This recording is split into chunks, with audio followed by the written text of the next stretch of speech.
বাছাই কাজের শুরুতেই চেকিং টেবিল থেকে এক বা একাধিক ইনভয়েস সংগ্রহ করে নিতে হবে।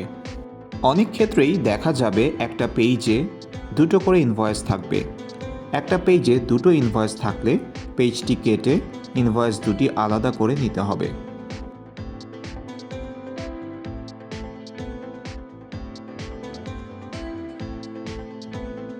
একটু ভালো করে লক্ষ্য করলেই দেখবেন প্রতিটি ইনভয়েসের উল্টো পাশে কোন বইটি কত নম্বর বক্সে আছে সেটা প্রিন্ট করে লেখা আছে।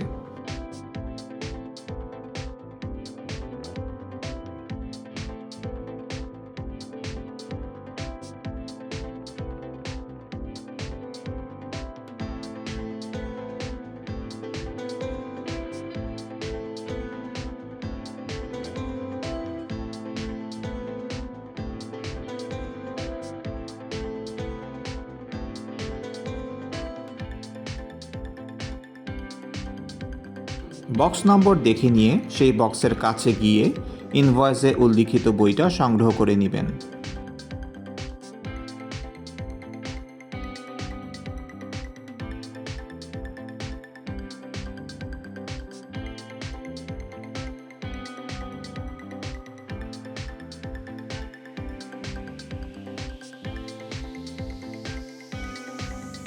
কোনো ইনভয়েসে একাধিক বই থাকলে সবগুলো বই একে একে সংগ্রহ করে নেবেন। অনেক সময় দেখা যাবে একটা বইয়ের জন্য একাধিক বক্সের নম্বর দেওয়া থাকবে। সেক্ষেত্রে আপনার কাছাকাছি যে বক্সটা থাকবে সেটা থেকে বইটা সংগ্রহ করে নিলেই আপনার জন্য কাজটা সহজ এবং দ্রুত হবে।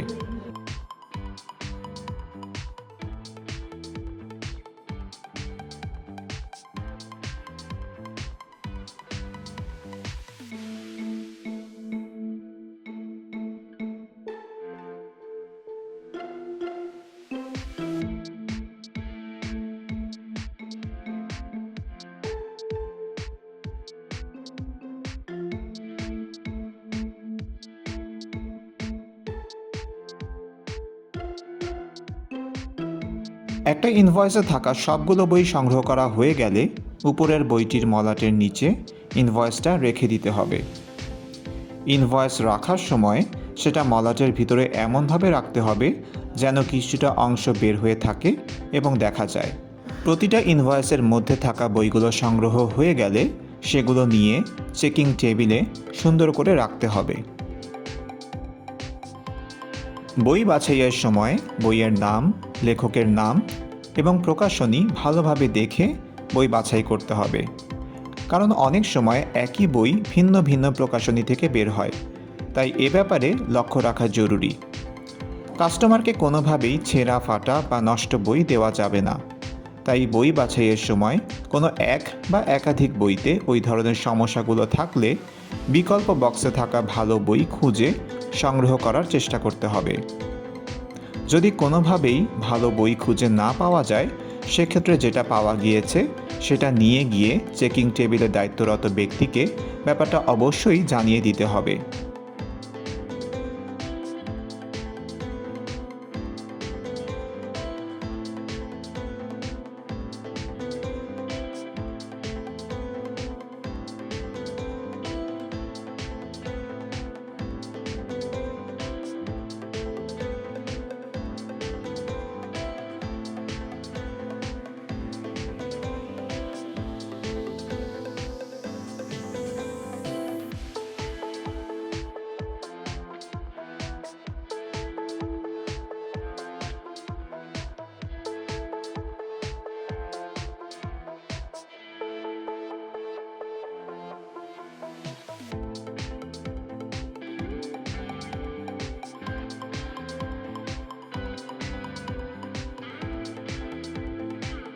এরপর সংগৃহীত প্রতিটি ইনভয়েসে আপনার নিজের নামে একটা সিল দিতে হবে।